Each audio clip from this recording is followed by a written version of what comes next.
Hi friends, ನಾನಿವತ್ತು ಸಿಂಪಲ್ಲಾಗಿ ಒಂದು ಟೊಮೆಟೊ ಬಾತ್ ಮಾಡ್ಕೊಳ್ಳೋದು ಹೇಗೆ ಅಂದ್ಬಿಟ್ಟು ತೋರಿಸ್ಕೊಡ್ತಾ ಇದ್ದೀನಿ. ಟೊಮೆಟೊ ಬಾತ್ನ ತುಂಬ ರೀತಿಗಳಲ್ಲಿ ಮಾಡ್ಕೊಳ್ತಾರೆ. ನಾನಿವತ್ತು ಮಸಾಲಾನ ರುಬ್ಬಿಟ್ಟು ಹೇಗೆ ಮಾಡ್ಕೊಳ್ಳೋದು ಅಂದ್ಬಿಟ್ಟು ತೋರಿಸ್ಕೊಡ್ತಾ ಇದ್ದೀನಿ. ಇದು ಮಾಡ್ಕೊಳ್ಳಿಕ್ಕೆ ನಾನು ಒಂದು ಮಿಕ್ಸಿ ಜಾರ್ನ ತೊಗೊಂಡ್ಬಿಟ್ಟು ಅದಕ್ಕೆ ಒಂದು ಅರ್ಧ ಕಪ್ ಆಗುವಷ್ಟು ತೆಂಗಿನಕಾಯಿನ ಹಾಕ್ಕೊಂಡಿದ್ದೀನಿ. ಹಾಗೆ ಒಂದು ದೊಡ್ಡ ಬೆಳ್ಳುಳ್ಳಿ ಮತ್ತು 1.5 ಇಂಚಾಗುವಷ್ಟು ಶುಂಠಿನ ಹಾಕ್ಕೊಂಡಿದ್ದೀನಿ. ಹಾಗೆ ಒಂದು 1/4 ಭಾಗದಷ್ಟು ಈರುಳ್ಳಿ ಮತ್ತು ಒಂದು ಸ್ವಲ್ಪ ಕೊತ್ತಂಬರಿ ಸೊಪ್ಪನ್ನ ಚೆನ್ನಾಗಿ ವಾಶ್ ಮಾಡಿಬಿಟ್ಟು ಹಾಕ್ಕೊಳ್ತಾ ಇದ್ದೀನಿ. ಇವೆಲ್ಲವನ್ನು ಕೂಡ ನಾನಿವಾಗ ಚೆನ್ನಾಗಿ ರುಬ್ಕೊಳ್ತಾ ಇದ್ದೀನಿ. ರುಬ್ಬಿರೋ ಪೇಸ್ಟ್ ಈ ಥರ ರೆಡಿಯಾಗಿದೆ. ನಾನು ಇದಕ್ಕೆ ಖಾರಕ್ಕೆ ಗ್ರೀನ್ ಚಿಲ್ಲಿ ಏನೂ ಕೂಡ ಹಾಕ್ಕೊಂಡಿಲ್ಲ. ಟೊಮೆಟೊ ಬಾತ್ಗೆ ನಾನು ರೆಡ್ ಚಿಲ್ಲಿ ಪೌಡರ್ ಹಾಕಿಬಿಟ್ಟು ಮಾಡ್ಕೊಳ್ತಾ ಇದ್ದೀನಿ. ನೋಡಿ, ಈ ಪೇಸ್ಟನ್ನ ಇವಾಗ ನಾನು ಸೈಡಲ್ಲಿ ಎತ್ತಿಟ್ಕೊಳ್ತಾ ಇದ್ದೀನಿ.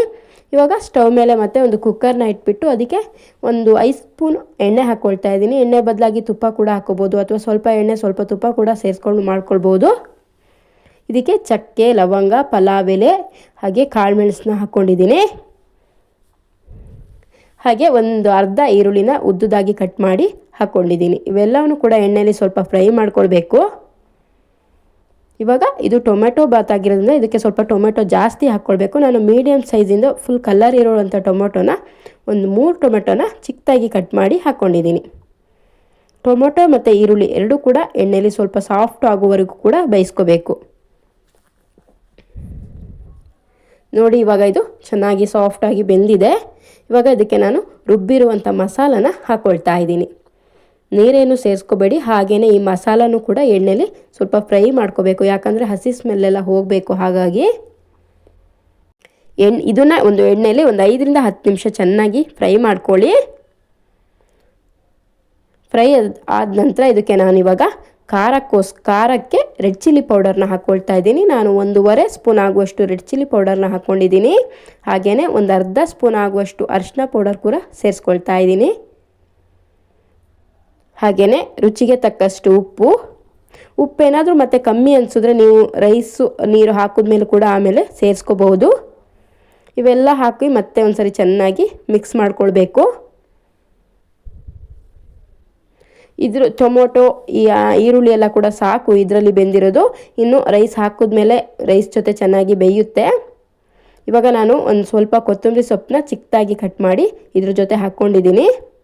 ಇವಾಗ ನಾನು ಈ ಗ್ಲಾಸಲ್ಲಿ 1.5 ಗ್ಲಾಸ್ ಆಗುವಷ್ಟು ಅಕ್ಕಿನ ತಗೊಂಡಿದ್ದೀನಿ. ಅದನ್ನು ಚೆನ್ನಾಗಿ ವಾಶ್ ಮಾಡಿಬಿಟ್ಟು ಹಾಕ್ಕೊಳ್ತಾ ಇದ್ದೀನಿ.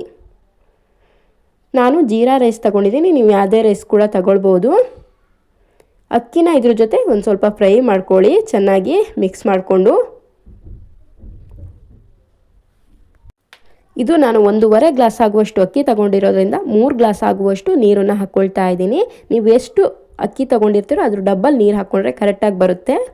ಇವಾಗ ಸ್ವಲ್ಪ ಚಪ್ಪೆ ಅನ್ನಿಸ್ತು, ಮತ್ತೆ ಸ್ವಲ್ಪ ಉಪ್ಪು ಹಾಕ್ಬಿಟ್ಟು ಚೆನ್ನಾಗಿ ಮಿಕ್ಸ್ ಮಾಡಿಕೊಂಡು ಕುದಿಲಿಕ್ಕೆ ಬಿಡ್ತಾ ಇದ್ದೀನಿ. ಈ ಥರ ಕುದಿಸ್ಕೊಳ್ಳೋದ್ರಿಂದ ಮಸಾಲ ಕೂಡ ಎಲ್ಲ ಕಡೆನೂ ಹಿಡ್ಕೊಬಿಡುತ್ತೆ. ಇಲ್ಲ ನೀವು ಹಾಗೇ ಕುದಿಸ್ಕೊಳ್ದೇ ಹಾಗೆ ಮುಚ್ಚಳ ಹಾಕಿಬಿಟ್ರೆ ಮಸಾಲ ಮೇಲೆ ಕುತ್ಕೊಂಡ್ಬಿಟ್ಟು ಅಕ್ಕಿ ಹಾಗೆ ಅಡಿಗಡೆ ವೈಟ್ ಆಗಿರುತ್ತೆ.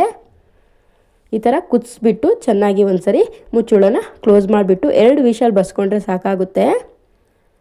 ನೋಡಿ, ಇವಾಗ 2 ವಿಷಲ್ ಬರ್ಸ್ಕೊಂಡು ಟೊಮೊಟೊ ಬಾತ್ ರೆಡಿಯಾಗಿದೆ. ಈ ಸ್ವಲ್ಪ ಬಿಸಿ ಇರೋದ್ರಿಂದ ಅಂಟು ಅನಿಸ್ತಾ ಇದೆ. ಫುಲ್ ತಣ್ಣಗಾದ್ಮೇಲೆ ಫುಲ್ ಡ್ರೈ ಆಗಿ ಗಟ್ಟಿಯಾಗುತ್ತೆ, ಉದುರುದ್ರಾಗಿ ಬರುತ್ತೆ. ಇವಾಗ ಟೇಸ್ಟಿಯಾಗಿರುವಂಥ ಟೊಮೆಟೊ ಬಾತ್ ಈಸಿಯಾಗಿ ಮಾಡ್ಕೊಳ್ಳೋದು ಹೇಗೆ ಅಂತ ನೋಡಿದ್ದೀರಿ. ಈ ಥರ ನೀವು ಒಂದ್ಸರಿ ಟ್ರೈ ಮಾಡಿ ಹೇಗೆ ಬಂತು ತಿಳಿಸಿ. ಇದೇನಾದರೂ ನಿಮಗೆ ಇಷ್ಟ ಆದರೆ ನನ್ನ ಚಾನಲ್ನ ಸಬ್ಸ್ಕ್ರೈಬ್ ಮಾಡ್ಕೊಳ್ಳಿ.